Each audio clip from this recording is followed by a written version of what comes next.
Buonasera, ben ritrovati a Nord Estate. Oggi siamo in un posto davvero speciale, siamo all'interno della Basilica di Santa Giustina a Padova e siamo in compagnia di padre Federico Lauretta, sacrista della Basilica di Santa Giustina, che oggi ci porta a scoprire un po' di segreti di questa basilica. Da dove iniziamo? Allora, iniziamo innanzitutto dalla torre campanaria, perché abbiamo completato da qualche mese il restauro proprio di questo campanile, che è la torre antica di Padova più alta. La sua altezza è di 82 metri, però se dobbiamo togliere l'altezza di Padova, che è 10 metri sul livello del mare, l'altezza effettiva del campanile è 72 metri. I restauri erano iniziati nel 2003 ed erano stati completati nel 2004 e inizialmente prevedevano la messa in sicurezza dei muri perimetrali del campanile e la riattivazione delle campane, il magnifico concerto di 7 campane che da ben 15 anni era in silenzio. Il completamento invece ha previsto la sistemazione della scala di accesso per poter accedere alla cella campanaria e anche il restauro dell'antecampanile, che in realtà si tratta di un'antica cappella del 1300 dedicata a San Sigismondo. Perfetto, a questo punto io direi di avvicinarci alla torre.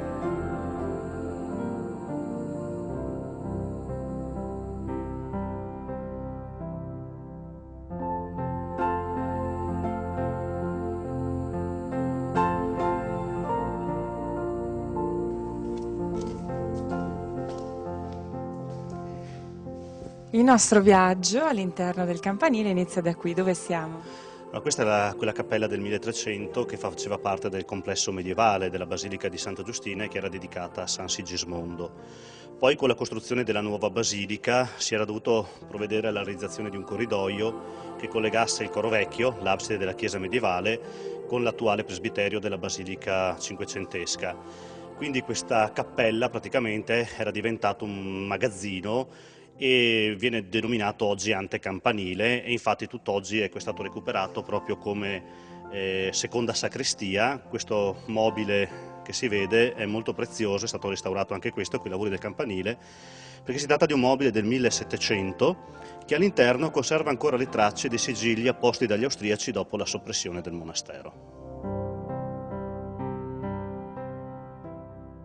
Se alziamo lo sguardo si possono vedere ancora le tracce, ecco, degli archi d'imposta delle volte della cappella di San Sigismondo, però decisamente l'aspetto più interessante è la base della torre campanaria con le antiche masegne, ovvero questi enormi blocchi di trachite che erano quelli che appartenevano al teatro romano dello Zairo, che i monaci poi hanno recuperato, ecco, per realizzare parte delle fondamenta del monastero. Ecco, quindi qui sono state restaurate, sono ben visibili ed è una traccia molto importante, ecco, della Padova romana, questi enormi blocchi di trachite.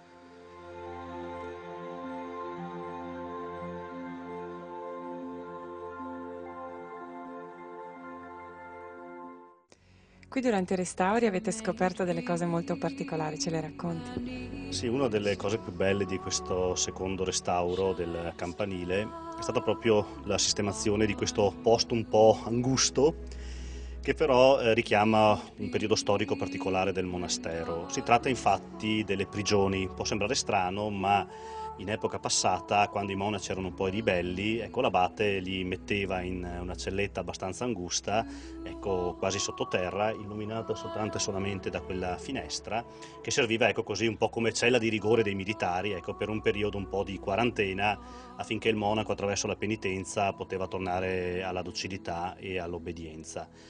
Abbiamo deciso quindi in buona parte anche di ripulire e restaurare, ecco, questo ambiente. Abbiamo trovato proprio le scale che scendevano, abbiamo trovato questa piccola celletta dove ci sono delle date e anche proprio le tacche che facevano, diciamo, i monaci carcerati, ecco, nell'attesa, ecco, del periodo di quarantena che dovevano passare.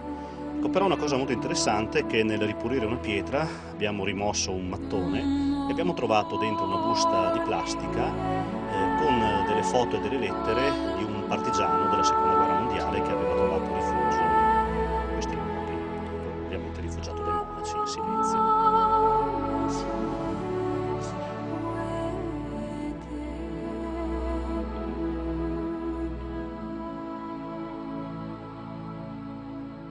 Da qui inizia la vera e propria risalita in questa scala, in questa scalinata restaurata. Restaurata di recente ad opera di un falegname della provincia di Verona, E la scala però ha dovuto subire alcune modifiche, quella originale, perché quando venne fatto un primissimo intervento di messa in sicurezza hanno realizzato queste strutture in acciaio che quindi in alcuni punti avevano proprio dovuto dividere la scala a metà e avevano dovuto creare dei percorsi un po' difficili per poter salire.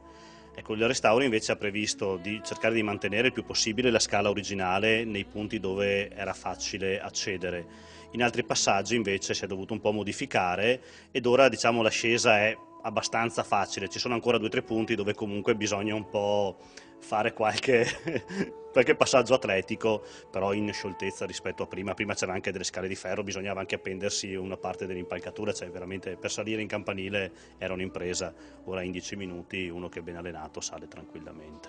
Quanti gradini sono? Allora, la scala originale aveva 1345 gradini, con la modifica però più o meno il numero è rimasto quello.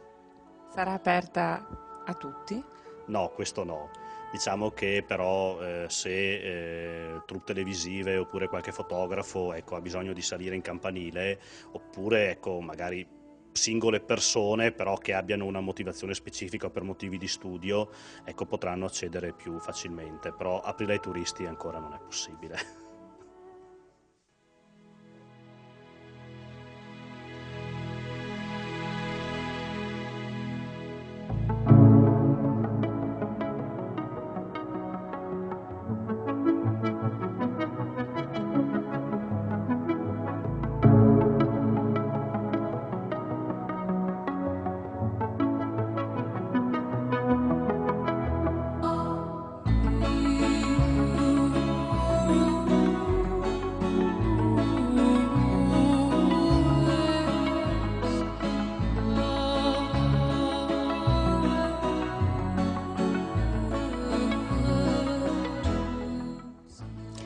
Siamo circa a metà strada, o meglio siamo quasi arrivati. Dove ci troviamo? Siamo a metà strada, ci troviamo all'interno di quella che era l'antica cella campanaria nel campanile medievale, perché l'attuale campanile di Santa Giustina nella prima parte conserva ancora la struttura originaria medievale.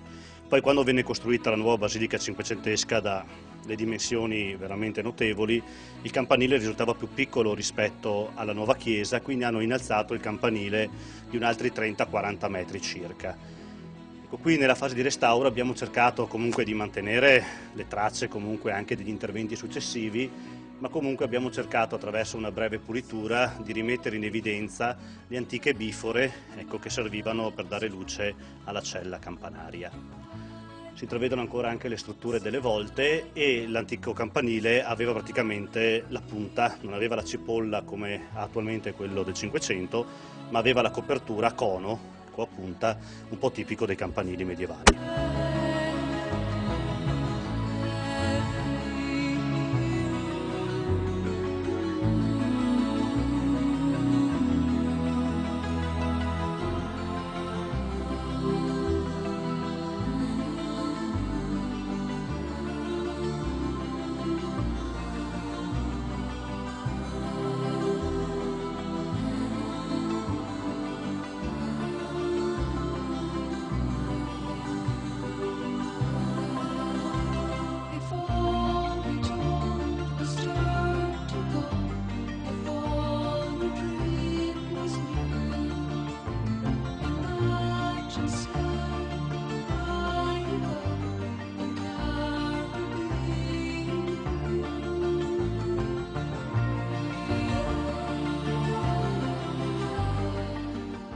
Eccoci arrivati nella cella campanaria, intanto quanti metri d'altezza siamo? E qui ci troviamo circa sui 60 metri di altezza, ecco, rispetto al livello della città di Padova. E le campane, sono 7, quindi il concerto è un concerto di 7 campane, sono state fuse da un'antica fonderia di Vicenza che si chiamava Ze Maria. E la particolarità è stata studiata da 2 ragazzi, voglio ricordarli, che sono Flavio e Alberto, sono appassionati di campane, hanno realizzato anche dei video su YouTube dove si possono proprio sentire il concerto di campane di Santa Giustina e loro hanno anche così capito che hanno anche dei toni un po' particolari, non solo delle note classiche do re, ma c'è un semi-la, un semi-fa, quindi anche hanno una tonalità un po' particolare. Questa è la campana maggiore, noi lo chiamiamo il campanone ed è quella che normalmente suona nelle grandi solennità, nelle grandi feste, lo si può sentire suonare da solo e per noi è anche una campana un po' significativa, perché quando muore un monaco, ecco, normalmente suona a lungo proprio questa grande ed enorme campana. Qui gli interventi, ecco, oltre al restauro ovviamente del castello, ecco, dei batocci, ecco, delle campane, se vuoi ti faccio sentire un attimo un colpo.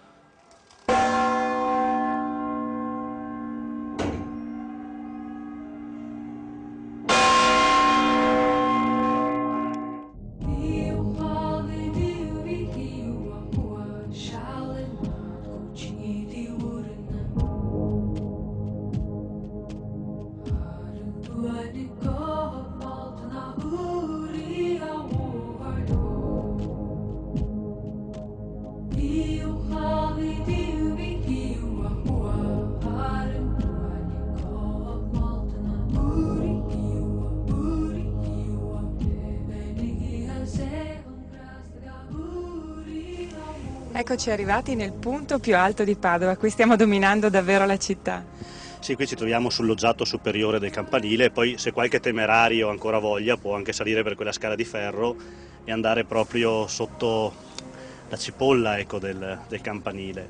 Ecco, poi c'è anche una bella visuale oggi, magari perché la giornata c'è un po' di foschia, ma da qui, quando sono belle giornate, si vede tutto il massiccio del Grappa, tutto l'altopiano di Asiago, il Pasubio, il Monte Carega, e dietro si vedono anche le cime, le palle di San Martino, ecco, quindi anche le prime montagne delle Dolomiti, e poi c'è una bella visuale sia sui Monti Iberici che sui Colli Uganei. Anzi, quando proprio la giornata è bella limpida, da qui si può anche intravedere proprio il campanile e la basilica di Monteberico. Dalla parte di qua invece, nelle belle giornate, si intravede anche la cima del campanile di San Marco. Anche perché Galileo Galilei, quando era a Venezia e con il cannocchiale decise, ecco, di dare la prova, ecco, che la terra era rotonda, collimò con il cannocchiale proprio la punta del campanile di Santa Giustina.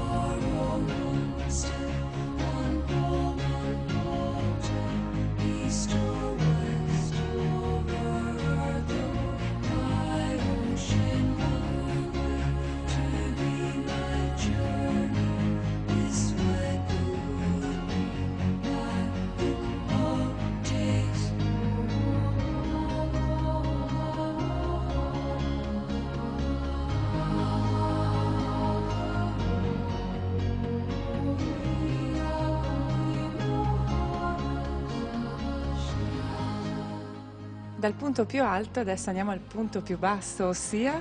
Andiamo a vedere i due ipogei, quello più antico, datato circa al secondo-terzo secolo d.C., dove troviamo la prima sepoltura di Santa Giustina.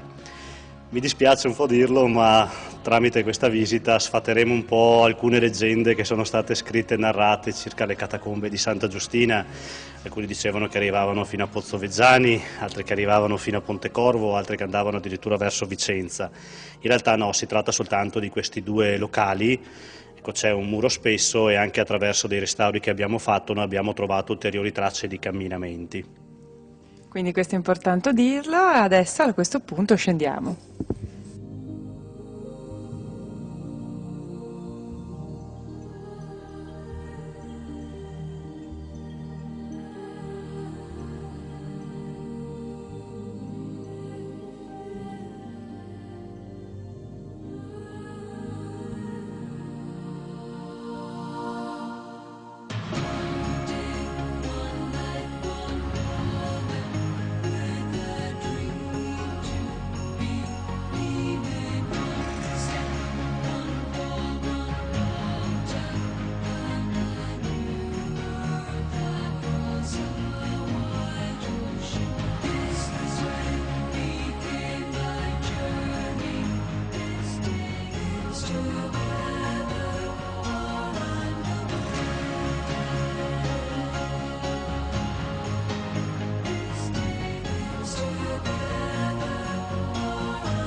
Eccoci qui sotto, che cosa c'è di interessante? Ci troviamo davanti a quello che è sicuramente il reperto paleocristiano più importante per la chiesa di Padova, ovvero è questo ipogeo del secondo-terzo secolo d.C., che per gli studiosi è stata la prima sepoltura di Santa Giustina. Si pensa che sia la tomba della famiglia Vitaliano, da cui proveniva Santa Giustina, anche perché la basilica era sorta sull'antico cimitero della Padova romana. Ed è un po' strano che nelle varie fasi di ricostruzioni, mentre altre tombe sono state distrutte, questa tomba è rimasta conservata. C'è un corridoio centrale con ai lati, ecco, altri due corridoi a 3 piani, dove erano praticamente i loculi dove venivano sepolti i vari personaggi della famiglia. Ed è interessante che la tomba si trova sotto il Pozzo dei Martiri, che si trovava al centro della basilica paleocristiana, che conserva proprio le ossa dei primi testimoni della fede. Ecco, il dottor Girolamo Zampieri, che è il più illustre studioso che sta affrontando un po' gli studi, ecco, sulle catacombe di Santa Giustina, anche lui è dell'idea che effettivamente ci troviamo davanti alla prima sepoltura della Santa. Ora stiamo iniziando a fare un po' di sondaggi, perché è nostra intenzione, anche come abbiamo fatto per il campanile, cercare di rimettere, ecco, un po' di restaurare e di rimettere, ecco, un po' accessibile anche le catacombe. Ecco, non sempre però per una visita turistica, ma per poter a studiosi, archeologi o alcuni appassionati, ecco, di poter accedere anche a questi luoghi.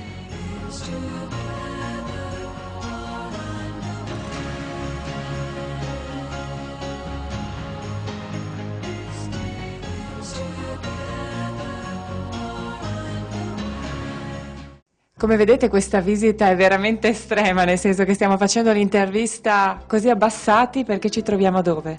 Ci troviamo proprio di fronte all'originale Pozzo dei Martiri. Quello che normalmente si vede è una coppia, diciamo una sovracopertura del 1500, che è stata realizzata quando è stato realizzato il corridoio dei Martiri, che collegava la nuova basilica con il sacello paleocristiano di San Prosdocimo.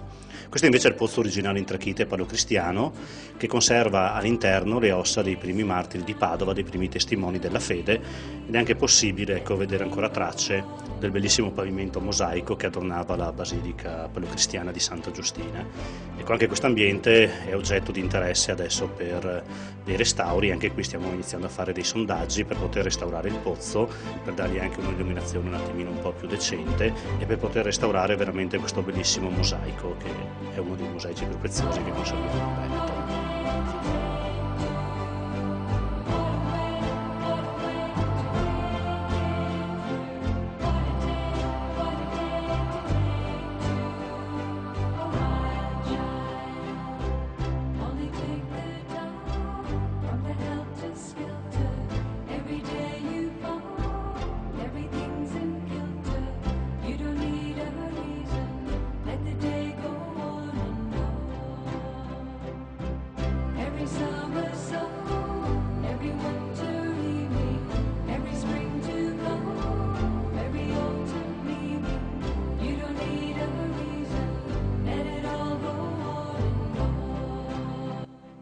Eccoci ancora sotto in un altro ambiente in particolare. Questo invece è l'ipogeo del V-VI secolo d.C., realizzato assieme alla primitiva basilica. Si suppone che questo ambiente sotterraneo sia stato realizzato però per custodire i corpi dei santi martiri, soprattutto nel periodo delle invasioni barbariche, per evitare che i corpi venissero profanati. Infatti si trovano 4 sarcofagi, questo che vediamo qui, altri 2, ecco, nella stanza principale, che si suppone fossero quelli di Prosdocimo e Giustina, e poi una traccia di un altro piccolo sarcofago che si suppone potesse essere quello di San Daniele, perché anche di recente una studentessa ha fatto una ricerca, abbiamo preso le misure e abbiamo visto che la lapide che si trova sull'attuale sarcofago di San Daniele in cattedrale ha le esatte misure che si incastrano, ecco, nella posizione originale.